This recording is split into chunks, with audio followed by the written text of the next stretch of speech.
Today, um, I'll put up the weight, obviously. I actually went down and I had a little bit of a cheat yesterday. Of course, I was careful with my cheat, but I had some, they had to be reheated, but my church did a potluck and they, um, they had Chick-fil-A tenders, the breaded fried ones, and there was a wrap I had, and I had some cheesecake, but I had just a little bit. And then I had some fruit at night, and I actually lost, 0.3 pounds. So hey, I will take that. Sometimes I can get away with it, sometimes not. But anyway, I am trending down. I didn't go back into the 200s. I'm so happy about that. But today, I want to talk a little bit about how protein, yeah, you need some protein. I'm not saying you don't need the protein. I'm not saying let's be, let's forget the protein macronutrient. I mean, obviously, naturally, most everything, not pure sugar or pure fat, obviously, but most whole foods are going to have a little bit of protein in them, or they might have a lot of protein in them.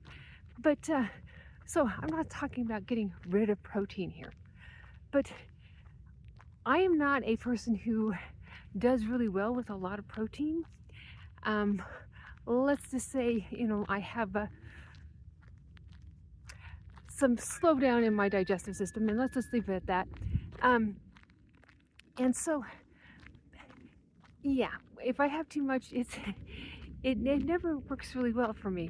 I also don't lose weight well when it's very high protein. In fact, I tried it one day recently, and I gained 0.9 pound, and I had not very many calories even, and it wasn't high fat either that day. It wasn't particularly low fat, but it wasn't high fat. But anyway, I had about 100 grams of protein, something like that day, and I didn't eat that much. It was only like 800 and something calories, something like that, I think it was. And yeah, that was a fun day. Not really. That's like, you got to be kidding me. So yeah, I know everybody's made, we're not all made the same way, but I go to the gym, I pump iron, I am increasing my weight slowly. I am taking walks, often an hour, sometimes more. And I'm reminding myself I need to rush along here. I just started my walk, and I don't start off at the fastest pace and that kind of speed up. Anyway, so this you must have a pound of protein, a gram of protein for every pound you weigh, of ideal weight, or even the other one. Really, on the old standard of it, I really can do fine with 50-60 grams of protein in a day, and be fine at that. The least amount that I can, the one that's just fine for me. And that's what I usually end up eating is, often, sometimes it's more, but often it's 50-60 grams of protein in a day. Sometimes it's a little bit more. I mean, if I eat more, I'm going to have a little more protein naturally. But I have gained muscle. I can see, I can feel the muscles in my arms getting better.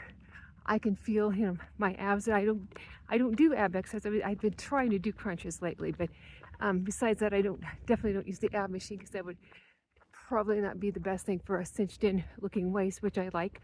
And I really don't work my abs directly, but indirectly, everything I do helps my core.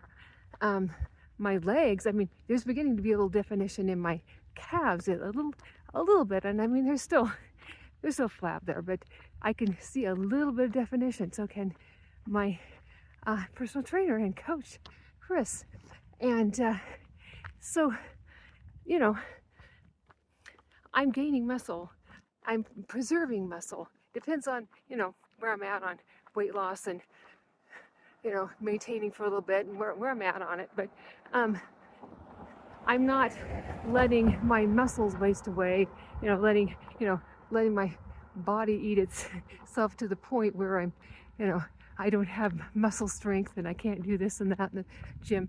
It's not true. I am seeing my measurements go down more than what I would expect for the amount of weight that I've lost lately, which is, you know, I haven't been winning any speed contests for weight lately, but I've seen my inches go down a lot more, and I've seen my body being, you know, getting more in a, you know, not so out of balance, sort of, you know, proportionate wise. I'm getting more in balance. And so really, protein is not, huge amounts of protein are just not necessarily that necessary. Now, obviously, some people will do better with it, and that's perfectly fine. But don't be thinking that you can't, that you have to have that much protein to build muscle, to preserve muscle, and all of that. It's not true. It really isn't. And so that's about all I have to say. Is that, yeah, you know, obviously, I'm not trying to ignore it, and I will say, you know, only that on this, you know, lots of fruit and some juice and, you know, fruit type vegetable, kind of prioritizing that right at the moment kind of thing, that I do get protein in. It's a smaller amount, but I get it in. I won't talk about how it is, but it's I just get some in, and I'm actually pretty strong in the gym still. So well, I'm not saying, you know, just have low protein all the time. That's not what I'm saying. But I'm saying you don't have to have a huge amount. Not everybody needs to do that in order to have, you know, to lose weight well, to, you know, preserve muscle, to gain muscle. It just isn't true. There are vegans like, well, that's back in the day, but I remember the talk of Lou Ferrigno was a vegan. Now, obviously, he can get protein in, but, you know, I mean, I think the best source that's vegan is, I believe, tofu, which is, I think, 40% protein or something like that. Of course, you're not going to eat pure protein. I mean, pure, you know, only tofu. I mean, obviously, a lot of other things. And yeah, you don't have to have that much if you don't want to, if it doesn't work well for you. So there we go. I think I've repeated myself about a billion times, but you all have a great day. I thank you so much for watching. Please comment, like, and subscribe. And thank you to all of you who support me and all the kind comments that I get. And bye-bye.